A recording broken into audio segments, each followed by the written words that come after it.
انسان کے دو قسم کے امور ہیں.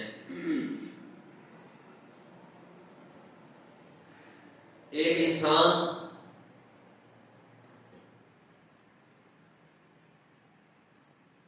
اس کے امور معاد ہیں جن کا تعلق آخرت کے ساتھ ہے، اور دوسرے امور اس کے امور معاد ہیں. امور معاد کا تعلق آخرت کے ساتھ اور امور معاش اس کا تعلق زندگی کے ساتھ.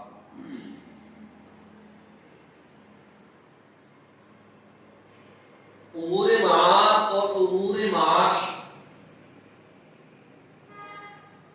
جس آدمی کے یہ دونوں امور بیلنس ہوتے ہیں وہ انسان اگلی منازل میں ترقی کی طرف گامزن ہو جاتا ہے. امور معاش، اگر وہ آدمی رزق حلال کماتا ہے،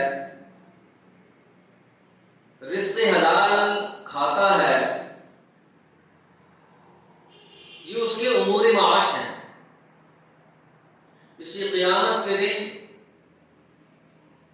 ابن آدم لا یزال قدما ابن آدم، یہ آدم کا بیٹا یہ اپنا پاؤں ہلا نہیں سکے گا. اس سے سوالات کیے جائیں گے. ان سوالات میں سے دو سوال یہ ہوں گے: عن مالہ من أين اکتسبہ وفیم انفقہ. امور معاش میں انسان سے اللہ رب العزت یہ سوال کریں گے: عن مالہ من أين اکتسبہ وفیم انفقہ. مال کہاں سے کمایا، سورس آف انکم کیا تھے، ذرائع آمدن کیا تھے. آج دنیا والے بھی پوچھتے ہیں بھائی یہ مال تم نے کہاں سے لایا. باقاعدہ ہر ادارے میں آڈٹ کی بڑی بڑی ٹیمیں آتی ہیں اور وہاں آ کر سوال کرتے ہیں، پوچھتے ہیں یہ اتنا مال کہاں سے لیا. حضرت عمر رضی اللہ تعالیٰ عنہ جس آدمی کو کسی علاقے کا گورنر بناتے تو آپ کا مزاج مبارک یہ تھا کہ اپنے کاتب اور منشی کو اپنے پاس بلاتے اور اس کا پورا بایو ڈیٹا اکٹھا کرتے. اس آدمی کو میں گورنر بنا رہا ہوں، اس کے پاس اپنا مال کتنا ہے، یہ اس وقت کتنے پیسوں کا یہ مالک ہے، اور کاتب باقاعدہ لکھتا اس کے پاس فلاں مکان ہے، فلاں زمین ہے، اتنا بیلنس ہے، اتنا پیسہ ہے. کل پوری اس کی جتنی بھی مالکیت ہوتی ہے اس کو لکھ لیا جاتا. اب اس کی تنخواہ بھی ہے. اور حضرت عمر رضی اللہ تعالیٰ عنہ کا ذہنی حال یہ تھا کہ ان کو پتا تھا کہ اس آدمی کا مہینے کا خرچ کتنا ہے، سورس آف انکم کیا ہے، مہینے کا خرچ کتنا ہے. کیونکہ وہ لوگ ایسے حکمران نہیں تھے کہ آنکھ بند کر کے سب کچھ چلاتے تھے. کھلی آنکھ کے ساتھ راتوں کو اٹھ کر پہرا دیتے، انسانی زندگی کو قریب سے دیکھتے، اس کا مطالعہ اور مشاہدہ کرتے. راتوں کو اٹھ کر پہرا دیتے تبھی تو انسانوں کے آواز ان کے سامنے آتے. آپ نے متعدد دفعہ وہ واقعہ سنا ہوگا علماء سے، ایک بچی پانی میں آ رہی ہے، حضرت عمر نے کہاں سے سنا پہرا دے رہے تھے. جب حکمران جاگتا ہے تو قوم سکون کی نیند سوتی ہے، اور جب حکمران سو جاتے ہیں تو قوم ٹھٹک کے رہ جاتی ہے. مدینہ الرسول میں ایک دفعہ اہو فغاب شور و غل پیدا ہوا. صحابہ نے اپنی تلواریں نیام اور گھوڑوں پر چوکس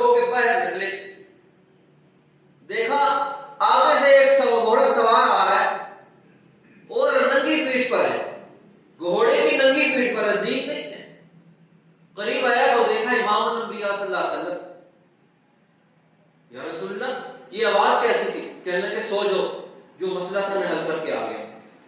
دیکھیں حکمران ہے، قوموں کی فکر ہے، اپنی رعایا کی فکر ہے. صحابہ اپنے ہتھیار اٹھا کر جب گھروں سے باہر نکلے تو اس وقت کا حکمران، اس وقت کا رہبر اور رہنما، انسانیت کا دکھیارا رحمت للعالمین صلی اللہ علیہ وسلم اس وبا اور اس مصیبت کو دھکیل کر تن تنہا واپس آ گئے اور آ کر فرماتے ہیں میرے صحابہ سو جاؤ، جو خطرہ تھا وہ نمٹ کر آ گئے. اب دیکھیں ان لوگوں کے اندر یہ کیفیات کہاں سے پیدا ہو. اس لیے جہاں امور معاد ہیں وہاں امور معاش بھی ہے. اب امور معاش سورس آف انکم، حضرت عمر جس کو گورنر بناتے اس کی پوری لسٹ دیتے، میں اس کو گورنر بنا رہا ہوں، اس کے پاس اب کتنا مال ہے، جب واپس آئے گا تو پھر کتنا ہوگا پوچھا جاتا. ایک گورنر آیا کہنے لگا مجھے فلاں فلاں لوگوں نے یہ احتیاط دیے ہیں، یہ میرے ہیں. حضرت عمر نے فرمایا گورنر سے پہلے بھی کبھی ملے، تو پہلے بھی تھا نا. عمر نے گورنر بنایا، یہ تو یہ احتیاط ملے ہیں، یہ قوم کی امانت ہے، واپس بیت المال میں جمع کرواؤ، واپس بیت المال میں جمع کرواؤ. اگر ملتے تو جس کو میں نے گورنر بنایا اس کو بھی دیتے، لوگ اس کو بھی انعامات دیتے، لوگ اس کو بھی ذرائع دیتے، اس کو بھی گفٹ دیے جاتے، عطیات دیے جاتے. اگر تجھے ملے ہیں تو اس لیے ملے ہیں تو مدینہ الرسول کی ریاست کا گورنر ہے، بحیثیت گورنر کے تجھے ملے ہیں، لہذا جو تیری تنخواہ بنتی ہے وہ تو رکھ سکتا ہے، لیکن جو مال غنیمت میں مال چیز آئی ہے وہ بیت المال میں جمع کرو. اس لیے قیامت کے دن امور معاش اور امور معاد، ہر انسان کے ساتھ یہ دو چیزیں چولی دانت کے ساتھ. امور معاش میں اگر ایک آدمی گڑبڑ کرتا ہے، قیامت کے دن فرمایا لا یزال قدم ابن آدم کا یہ بیٹا اپنا قدم نہیں ہٹا سکے گا. یسأل عن خمس، اس سے 5 چیزوں کے بارے میں سوال کیا جائے گا. ان میں سے 2 چیزیں عن مالہ من این اکتسبہ وفیما انفقہ، سورس آف انکم کیا تھے، مال کہاں سے کمایا، وفیما انفقہ اس کو خرچ کرنے کی کیا ترتیب تھی. یہ 2 سوال ہوتے. اس لیے کوئی آدمی کہے کہ میں نے مال کمایا، شریعت نے کہا نہیں تو اپنی مرضی سے مال بھی نہیں کما سکتا. حلال تو اکٹھا کر سکتا ہے، حرام کیسے اکٹھا کر سکتا ہے؟ اپنا مال کھا سکتا ہے، دوسروں کا مال کیسے ہتھیار سکتا ہے؟ اس کی شریعت نے کہا چوری یہ حرام ہے، ڈاکہ یہ حرام ہے، دوسرے کے مال کو ہتھیانا یہ حرام ہے، دوسروں کے مال پر نظر رکھنا یہ حرام ہے. اس لیے تو شریعت اسلام نے یہ جتنے اخلاق رذیلہ ہیں ان کو ممنوع قرار دیا. یہ حسد ہے، یہ بخل ہے، یہ کینہ ہے، یہ پروری ہے، یہ انسانیت دشمنی ہے، یہ انسانیت بغض ہے. ایک انسان حسد کے بنیاد پر دوسروں کے ہر چیز کی طرف نظر اٹھاتا ہے. گاڑی ہے اس کی طرف نظر اٹھے گی، دل میں حسد آ گیا. اولیاء اللہ آ کر کیا کرتے ہیں؟ انسانی قلوب پر محنت کرتے ہیں. ان کے اندر سے حسد، کینہ، بغض، بخل، انسانیت دشمنی، انسانیت کش جو زہر ہے وہ ختم ہو جائے. جب انسان کے اندر حسد کی زہر ہو، یہ 1000 کوبرا سانپ ایک طرف ہو اور وہ حاسد آدمی ایک طرف. حضرت امیر معاویہ رضی اللہ تعالیٰ عنہ فرمایا کرتے تھے اللہ نے مجھے اتنا تدبر دیا ہے، اتنی فہم اور بصیرت نصیب فرمائی ہے، اتنا عقل اور شعور نصیب فرمایا ہے کہ میں دنیا کے ہر آدمی کو راضی رکھنے کی صلاحیت رکھتا ہوں. میں اس کو راضی کر سکتا ہوں، میں اس کو راضی کرنے کی قوت، طاقت اور صلاحیت رکھتا ہوں. الا الحاسد، میں حاسد کو نہیں راضی کرتا. کیوں؟ حاسد زوال نعمت کے بغیر خوش نہیں ہوتا. آپ کے پاس گاڑی ٹھک گئی، اس نے کہا سبحان اللہ اب میرا کام ہو گیا، کاروبار چل رہا ختم ہو گیا، اس نے کہا میرے دل میں ٹھنڈ پڑ گئی. لیکن حاسد، حضرت معاویہ فرماتے ہیں میں حاسد کو نہیں راضی کر سکتا. کیوں؟ وہ زوال نعمت کے بغیر خوش نہیں ہوتا. اس لیے شریعت نے ان اخلاق رذیلہ کو ختم کیا، ان کی جگہ اخلاق حمیدہ کو وجود دیا. ایک آدمی کے اندر جماعت صحابہ نے اپنے سارے اخلاق رذیلہ کو ختم کر دیا، اخلاق حمیدہ ان کے اندر پیدا ہو گئے. قرآن مجید کو ان کی طرف سے یہ اعلان کرنا پڑا، یؤثرون علی انفسہم ولو کان بہم خصاصہ. کیسی پاکیزہ جماعت ہے، اپنی ذات پر دوسروں کو ترجیح دیتے ہیں. تو کھا لے، تو پی لے، تو پہن لے، تیری ضرورت پوری ہو جائے. آج تو مسلمان وہ کہتا ہے میں کھا لوں، میں پی لوں، میں پہن لوں، میرے بچے پہلے ہیں، میری ساری چیزیں پہلے ہیں.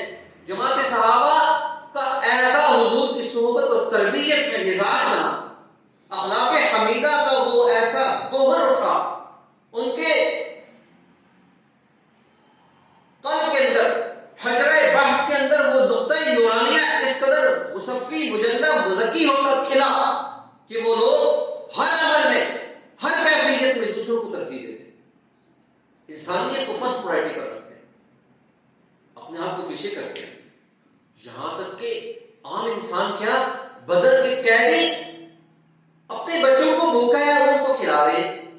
قیدی حیران ہیں کہ یار ہمارے ساتھ تھے تو کیا ہو گیا؟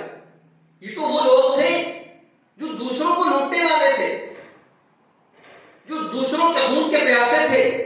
آج ان کے بچے بھوک سے مل رہے ہیں اور ہم قیدی ہیں. عرب میں قیدیوں کو تو مار مار کے برکت سے ڈال دیا جاتا تھا، قتل کر دیا جاتا تھا، ان کی حیثیت کسی صورت میں نہیں تھی.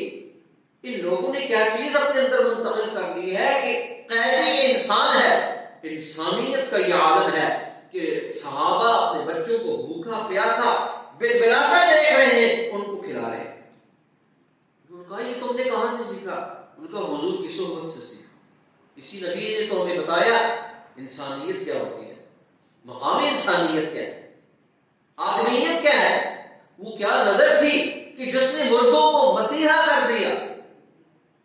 ایک نظر حضور کی جس پر پڑی اس کی کایا پلٹ گئی، اس کے اندر کا جو حیوان تھا وہ انسان بن گیا، اس کے اندر انسانیت آ گئی. اس لیے تو حضرت عمر رضی اللہ تعالیٰ اپنے دور خلافت میں کبھی کبھار اپنے آپ کو خطاب کیا کرتے تھے، عمر تو وہ تھا جس سے اونٹ بھاگ جایا کرتے تھے، خطاب تیرا والد تجھے مارا کرتا تھا، تو اونٹوں کو نہیں سنبھال سکتا. آج 22 لاکھ مربع میل کا تنے تنہا مالک ہے. اب دیکھیں، اور کہا کہ یہ حضور کی صحبت کی برکت ہے. حضور نے جماعت صحابہ کو ایسا، ان کے قلوب کو ایسا سیدل کر دیا، ان کے قلوب کے اندر ایسی طہارت اور پاکیزگی پیدا کر دی کہ قرآن مجید نے کہا اولئک هم الفائزون، اولئک هم الراشدون. یہ جماعت راشدین ہے، یہ جماعت فالحین ہے، یہ کامیاب لوگوں کی جماعت ہے. اولئک حزب اللہ، یہ اللہ کی وہ جماعت ہے. الا ان حزب اللہ هم الغالبون، یہی جماعت غالب ہوگی. اور دنیا کے اندر انہوں نے کردار ادا کیا، لیکن وہ ان دو چیزوں کو سمجھ چکے تھے. امور معاش،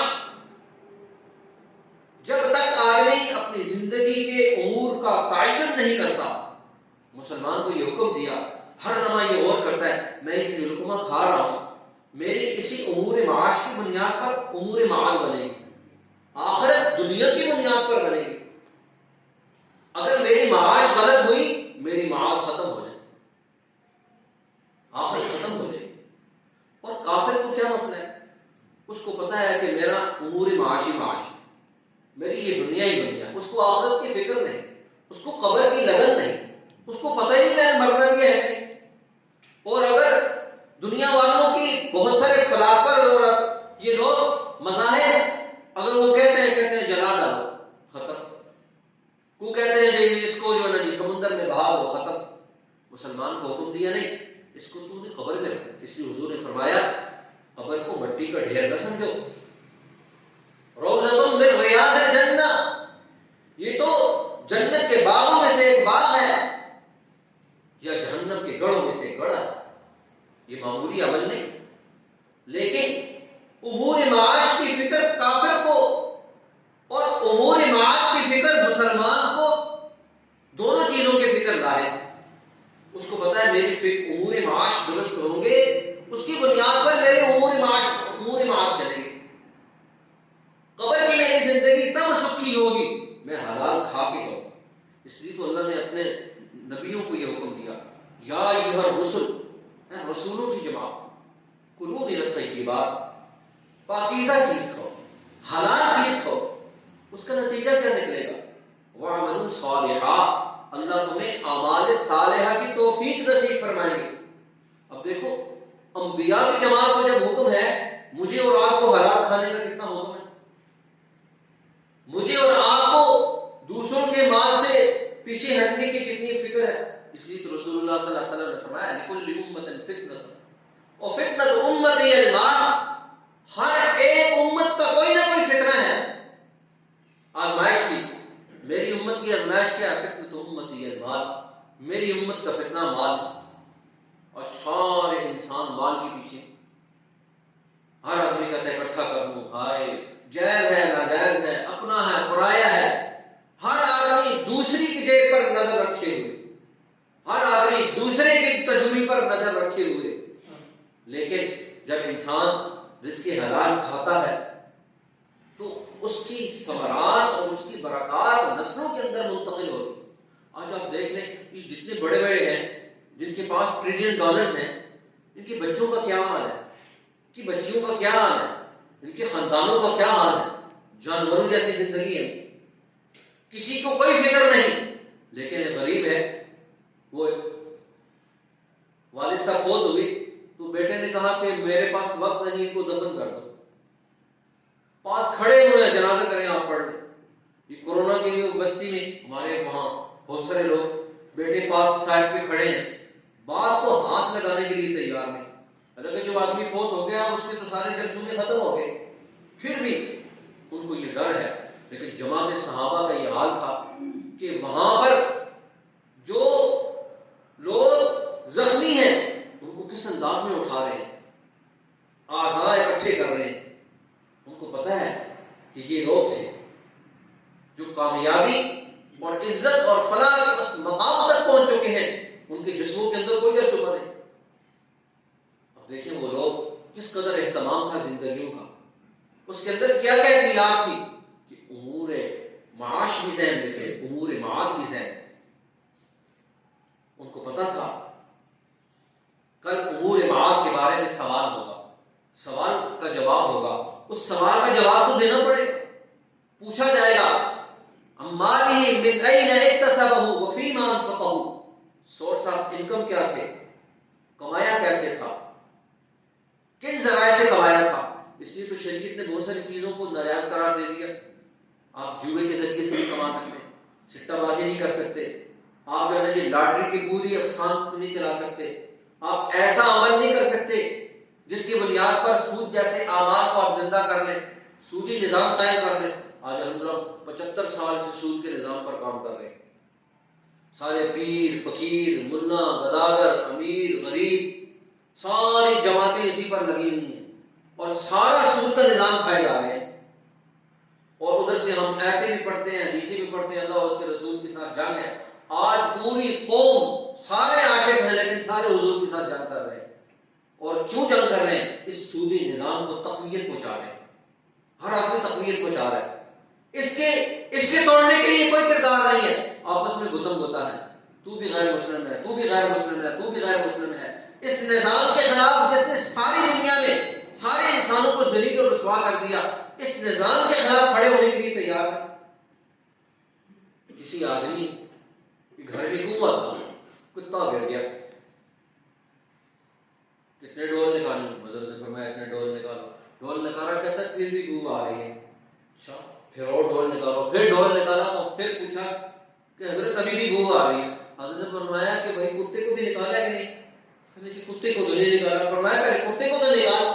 یہ ایسا سود کا نظام ہے کہ ہر آدمی آج ڈول پہ ڈول ڈالے جا رہا ہے، میں نے تہجد اتنی پڑھی، میں نے تسبیح اتنی پڑھی، میں نے نمازیں اتنی پڑھی، میں نے روزے اتنے رکھے۔ سود کا نظام وہی کھڑا ہے، ظلم کا نظام وہی کھڑا ہے، بربریت کا نظام وہی کھڑا ہے۔ انسانیت کی تضحیک کا سرمایداری نظام وہی کھڑا. آج پوری دنیا کے اندر کیپٹلزم کس طرح، یا سوشلزم ہے یا کیپٹلزم ہے. اب یہ دونوں نظام اس قدر حاوی ہیں کہ ساری دنیا کو انہوں نے پنجے میں جکڑا ہوا ہے. اسلام کا نظام ختم ہو گیا جس کی بنیاد مدینہ الرسول نے رکھی تھی. 1100 سال تک جو اسلامی نظام امور معاش اور امور معاد پر مستند تھا، وہ 1100 سال تک دنیا کی ضروریات پوری کرتا رہا. آج وہ ختم ہے. اس کی جگہ کیپٹلزم ہے، سرمایداری نظام ہے، جاگیرداری نظام ہے، اور اس نے ساری دنیا کو مصیبتوں میں کھڑا کر دیا. اس لیے قرآن مجید اپنے ماننے والوں کو یہ حکم دیتا ہے تم نے امور معاش کی طرف بھی متوجہ کرنی ہے. رزق کمانا ہے اور رزق کمانے کے لیے کردار ادا کرنا ہے. اس لیے اسلام اپنی سماجی زندگی میں منگتے نہیں پیدا کرتا، مانگنے والے نہیں پیدا کرتا. اسلام کھڑا کرتا ہے، کہتا کماؤ، مال جتنا مرضی کماؤ. عبد الرحمن بن عوف کے پاس اتنا مال تھا، قافلہ شام میں تھا، اس کا جو ایک اونٹ شام میں تھا اور آخری جو اونٹ تھا وہ مدینہ میں تھا. وہ لائن لگی ہوئی تھی کنٹینرز کی. مال اتنا تھا، مدینہ میں پیسے رکھنے کی جگہ نہیں تھی، بیگ اٹھے لے کر پار رکھا گیا. لیکن حج کی باری آئی تو ایک وقت میں دسترخوان پہ 500 لوگ بیٹھ کے کھانا کھاتے. حضرت عثمان رضی اللہ تعالیٰ، مال اتنا ہے، سارے علاقے کے پورے عرب کے سرمایہ دار اکٹھے ہو گئے. ہم آپ کے مال کے خریدار ہیں، کتنا دو گے؟ اتنے فیصد. کتنا دو گے؟ اتنے فیصد. وہ کہتا ہے 5%، کوئی 6%، کوئی 7%، 8%. اور بڑا اکٹھا ہوا جتھا اکنامیکل، انہوں نے کہا 10% لگائیں گے. حضرت عثمان نے فرمایا مجھے تو اس سے زیادہ مل رہا ہے. عثمان ذرا نظر تو دوڑاؤ، اس پورے علاقے میں ہم سے بڑا سرمایہ دار ہے، مجھے کون دے گا؟ کہنے لگے ہے، مجھے ملتا ہے. اور فرمایا میں نے اللہ کے ساتھ سودا کر لیا. فرمایا سارا مال مدینہ اور مکہ اور عرب کے غریبوں میں تقسیم کر. کیسا ذہن تھا، کتنا بڑا ذہن تھا. سرمایہ داری اتنی تھی، مال کو اکٹھا نہیں کرنا تھا. آج تو سرمایہ دار کا ذہن ہے غریب کو 3-4 تہے لگا کر بچوڑ دیے گئے. آج آپ دیکھ لیں 30 دن ہیں اور 130 دن ہیں. غریب کیا کیا چیز پوری کرے گا، کس انداز میں پوری کرے گا؟ اسلام نے ایک دفعہ سال میں ایک دفعہ کا 2.5 روپے دے دو. 2.5 روپے دے دو. 2.5 روپے صرف ایک دفعہ نہیں ہے.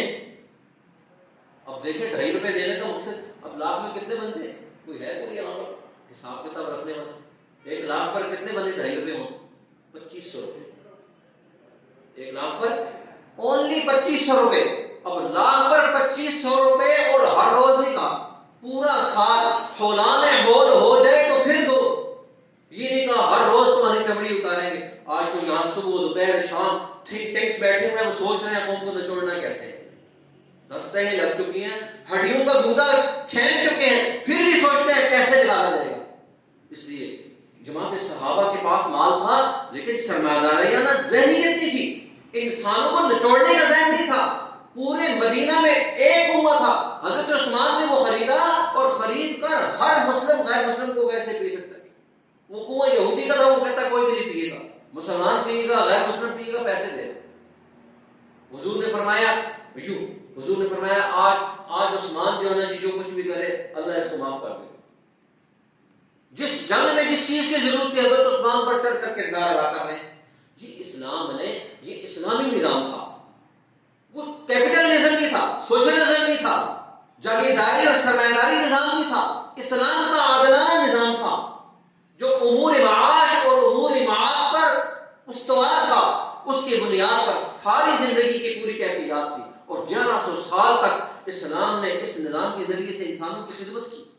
اللہ مجھے اور آپ کو سارے فرسودہ نظاموں سے نکل کر قرآن کے نظام کی طرف، اسلام کے اس عادلانہ نظام کو سسٹم کی طرف متوجہ ہونے کی توفیق نصیب فرمائے. واہ دعوانا الحمدللہ رب العالمین.